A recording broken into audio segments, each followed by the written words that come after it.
About a month into Q4, are these trends getting better or worse?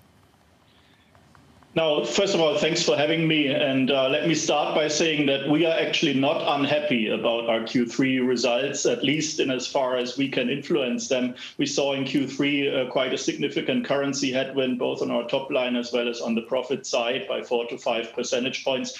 And the fact that we were still able to increase our operating profit at constant currencies by 4% is actually quite pleasing.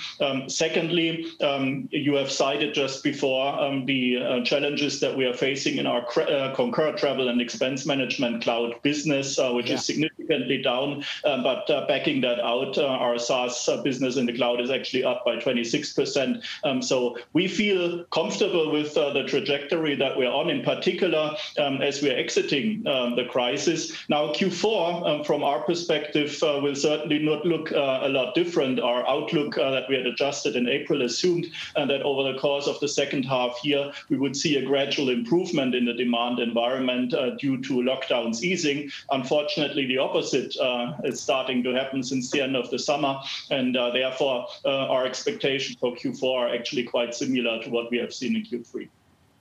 Luka, your language, your words, not mine. You're not unhappy, you feel comfortable. I imagine investors don't feel that way this morning with where this stock is set to open over in Germany. What's your message to them? Look, our key message is that we are building this company for sustainable long-term growth. We see an excellent opportunity actually to double down and expand our addressable market in the cloud significantly. We're investing into this both due to new innovation categories that we are having our R&D department busy on, like industry cloud, business networks. We also see a great opportunity as customers become more and more open to also move their core ERP workloads to the cloud to accelerate into this movement, take our customers by the hand and transform them to the cloud to drive faster digital transformation. That's why we have just updated our midterm ambition, and over the course of the next 5 years, want to actually reach 22 billion euros in cloud revenues, which is close to triple the size of the cloud business that we are enjoying now. So we clearly see long-term opportunities for outsized growth, for an increasing CAGR in our cloud business, as well as also for returning to double-digit operating profit growth in 2023 and beyond.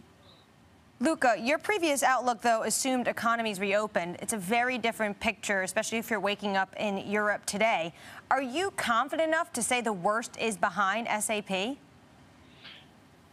No, to be very clear, we assume that we will continue to face a challenging demand environment, probably until mid next year. Of course, there is substantial uncertainty out there on when the COVID impacts will ultimately start to dissipate, when a vaccine will become available, when travel restrictions can be ultimately lifted. But our best guess is that this should be the case in the second half of 2021. And from there on, we, of course, see great opportunities to further expand our market share, in particular in the cloud, because solutions like Concur will actually be able to consolidate the market. They are already by far the market-leading solution in travel and expense, and the end of the crisis will actually be an opportunity for them to further increase their share. And then we have all of the new opportunities out there that I've been citing, in particular the migration of our established installed base in on-premise core ERP to the cloud,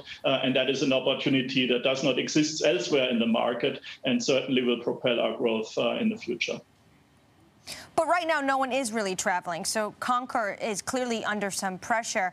Your internal conversations, where do you see business travel coming back online? We just had our airlines reporter on talking about what the Times is saying, that they want to potentially lessen these quarantine periods, these self-isolation periods for potentially bankers and hedge funds.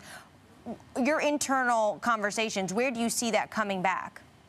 Yeah, look, we are very cautious ourselves when it comes to business travel. To be quite open, we are going to save at SAP the lion's share of our discretionary spend reductions, which are going to amount to around about 1 billion by the end of the year. The majority of this will come from reduced business travel. And we frankly believe that also in the first half year, we should see significantly curtailed levels of travel compared compared to a pre-COVID situation and scenario. But certainly this cannot go on forever. We are also preparing at SAP to be able to allow for business travel again when the situation is safe and secure. In the meantime, we have set 28,000 customers year to date live on SAP solutions. So our remote implementation and customer support capabilities certainly were put to the test and actually have succeeded quite well. But mid-year point is our internal assumption when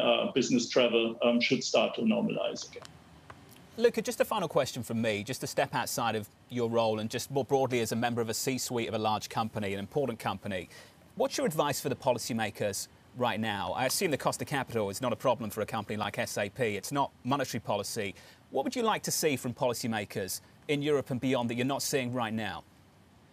Well, double down on innovation and digitalization. I think the public sector has a great opportunity now to lead the digital transformation of our national and European economies. They need to lead by example. In many states, including Germany, I would say they are rather laggards than leaders in terms of adoption of digital scenarios. That is the first thing, to lead by example. The second thing is certainly also investment stimulus. It is quite understandable, and I would say policymakers have responded remarkably fast and well across Europe in terms of providing immediate fiscal relief to companies that are challenged. Certainly SAP continues to be in a very solid position, but in other industries that was important. But now is the time to translate those immediate safeguarding measures into sustainable investment. So what we are doing in Germany and in Europe, for example, around establishing the Gaia X cloud infrastructure, and from a governmental perspective, fostering the build-up of trans-European industry use cases for a European cloud. This is exactly the type of focus areas and investment areas that I would love everyone across Europe to double down, because this is what will determine our long-term competitiveness in the global market.